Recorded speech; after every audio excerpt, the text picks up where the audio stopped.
Over the past few months, Ripple has achieved considerable success in its fight against the SEC. But few people know that there have also been many significant events unrelated to the SEC. Or you want to find out? Then stay with us and we will tell you everything. Despite the fact that there hasn't been an official update on the SEC's EVs Ripple court case in a while, there is a lot of interest in the eventual resolution of what has been a long-running dispute between the U.S. regulator and the popular crypto business. Throughout this trying time, the XRP community has been unwavering in its support for Ripple. Ripple CEO Brad Garlinghouse thanked the XRP community for their unending support yesterday. Garlinghouse thanked the whole XRP community for their unflinching support throughout the long-running legal struggle with the Securities and Exchange Commission on Saturday, May 6. This was made clear in a tweet depicting the CEO's attendance at the current XRP Las Vegas 2023 event. It was great to meet so many XRP community members at XRP Las Vegas 2023. The camaraderie is incredible and an amazing feeling in person via Twitter. As we fought the good fight, this community stood with and supported Team Ripple. I can't explain how grateful I am, the tweet said. The XRP Las Vegas 2023 event is a two-day conference for members of the XRP community alone. This year's event is the first edition, organized by digital perspective creator Bradley Kimes. The Las Vegas conference began yesterday and will conclude today, May 7, 2023. So far, the XRP event has included numerous notable people, including attorney John Deaton, the creator of CryptoLaw. This gratitude gesture from the Ripple CEO is especially noteworthy, given that the court verdict was expected to be issued before May 6. Another Twitter user called out John Deaton for making this May 6 forecast. The lawyer for pro-XRP reacted by tweeting that he never guarantees anything. He went on to explain his reasoning for his projection, noting that Judge Torres' prior summary court judgments took an average of 60 days. Given this pattern, Deaton expects the Ripple V's SEC case to be resolved by May 6. Having said that, Deaton clarified during his first forecast that the summary judgment in the Ripple V's SEC trial might be postponed until June 1 or later. In any scenario, the XRP community and the larger crypto populace will be watching for the court's decision in the next days or weeks. Ripple's chief technology officer, David Schwartz, recently sent out a contentious tweet criticizing Stellar Lumen's Jed McCaleb. When comparing Ripple with Stellar, Schwartz called McCaleb a crazy fool holding a live grenade and referred to Stellar as a strange hybrid of Ripple and Stellar. As was to be anticipated, Schwartz's latest remarks have generated almost 200,000 interactions in the Bitcoin community. A crypto influencer questioned the Ripple Q2 about Stellar in a tweet from August 2022. McCaleb said that the Stellar ledger poses a danger to XRP, but Schwartz remained silent. The co-founder of Stellar's remarks suggested that relations between the two parties were not good. Related reading: Sam Bankman.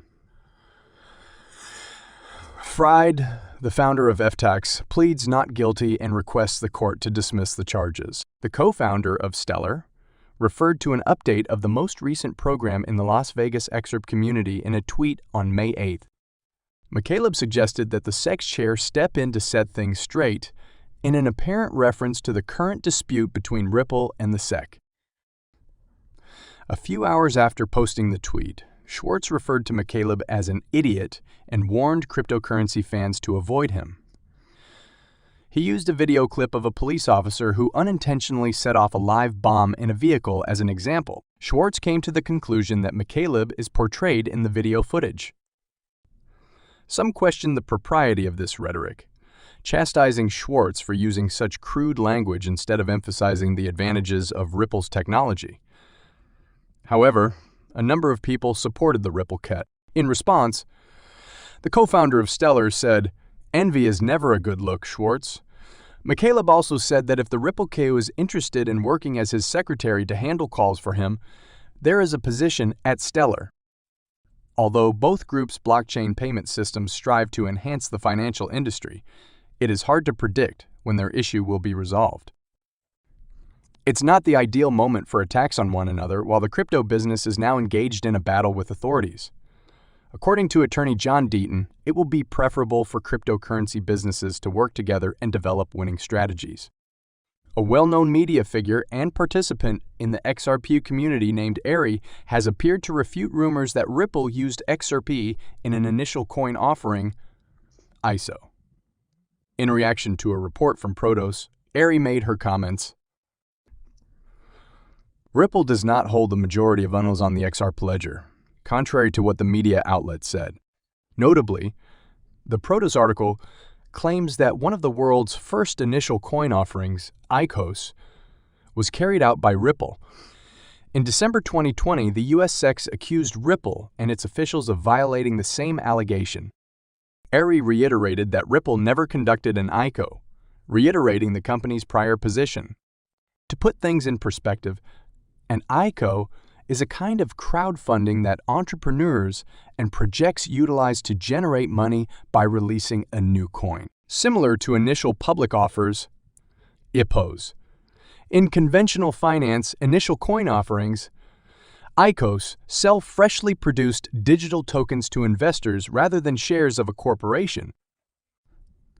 Ripple has strenuously disputed that it had a single offering for the asset in the way expected of an ISO, despite selling XRP to the public to finance its infrastructure.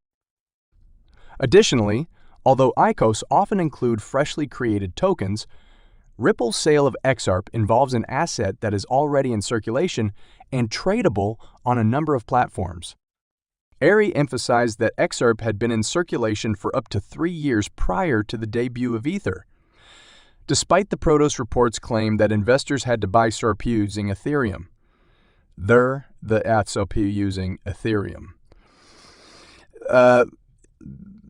During the ISO, this demonstrates that XRP predated the alleged ISO by a significant amount of time. Every other instance in which courts determined that exchanges of digital assets constituted investment contracts included the issuer's initial coin offering, ICO, or other guarantee of future tokens. At the commencement of the SEC's action, Ripple admitted in court that company had never performed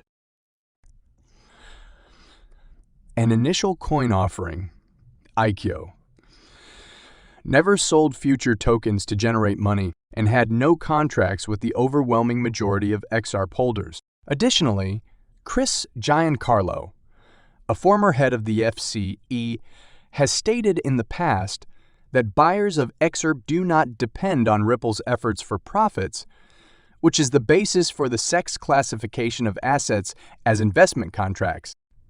Giancarlo brought out the fact that XRP is a token on the XRP ledger, apart from Ripple. XRP and the XRP ledger would continue to operate even if Ripple were to fail. He emphasized that the network is kept up by independent third-party validators, independent of Ripple. In a different Protos report, it was claimed that Ripple controls the cooperation rate of UNLs, inferring some type of control over the XRP ledger's consensus process. This casts doubt on the XRP's decentralized structure. The Crypto Basic has previously revealed that others like Justin Bonds also feel this way.